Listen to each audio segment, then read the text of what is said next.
পাইবো তাই নিতে দর্শক চেয়ারে বসে খেলা দেখতে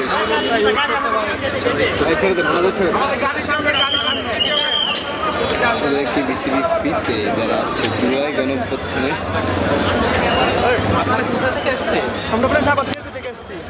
খেলা দেখার ব্যবস্থা কি কারা করে দিয়েছে? চিটাগাং কিংস আপনাদের কতজনকে? 13 জন। ওকে, কেমন লাগছে খেলা দেখে? ভালো, আলহামদুলিল্লাহ ভালো। যে ভাইয়ের সাথে কথা বললাম, আমাদের আমরা আসছি ক্রিকেট ইসলামের পক্ষ থেকে এবং চিটাগাং কিংস থেকে আমাদেরকে খেলা দেখার সুযোগটা করে দিয়েছে। আমরা বলছি চিটাগাং কিংস এবং ক্রিকেট ইসলামে এবং আমরা আজকে ম্যাচ জিতছি, অনেক ভালো লাগতেছে আমাদের কাছে। আমরা যেটা সংগঠন থেকে আসছি ডিসেবিলিটি ডেভেলপমেন্ট সার্ভিস, এই সংগঠনে আমাদের প্রতিবন্ধী নিয়ে কাজ করি। না, আপনার পছন্দের ক্রিকেটার কি?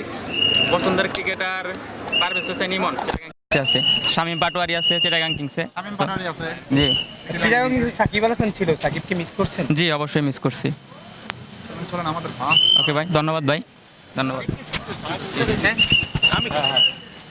আপনার কতজন এসেছেন খেলা দেখতে? আমরা 13 জন আসছি। আচ্ছা, কেমন লাগলো খেলা দেখে? এবং চিটাগাং কিংস, ধন্যবাদ ক্রিকেট ইসলামী ভাই এবং চিটাগাং কিংসকে। আচ্ছা, কার খেলা বেশি ভালো লেগেছে আজকে? আজকে ভালো লাগছে উসমান খান চিটাগাং কিংসে। নেক্সট আপনাদেরকে দেখা যাবে মাঠে? জি অবশ্যই দেখা যাবে ইনশাল্লাহ। আপনার ফেভারিট ক্রিকেটার কে?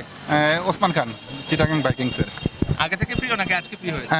আজকে আমি আসছি অসুস্থ হওয়ার পরে প্রথমবারের মতন খেলা দেখতে, আর ক্রিকেট উইথ সামি ভাইয়ের পক্ষ থেকে চিটাগাং ভাইকিংসকে সাপোর্ট করার জন্য আসছি আমরা। চিটাগাংয়ে তো সিলেট সাকিব ছিল, সাকিবকে মিস করেছে? হ্যাঁ, অবশ্যই সাকিবকে মিস করি। বাংলাদেশের number 1 cricketer Shakib Al Hasan. Thank you. ধন্যবাদ।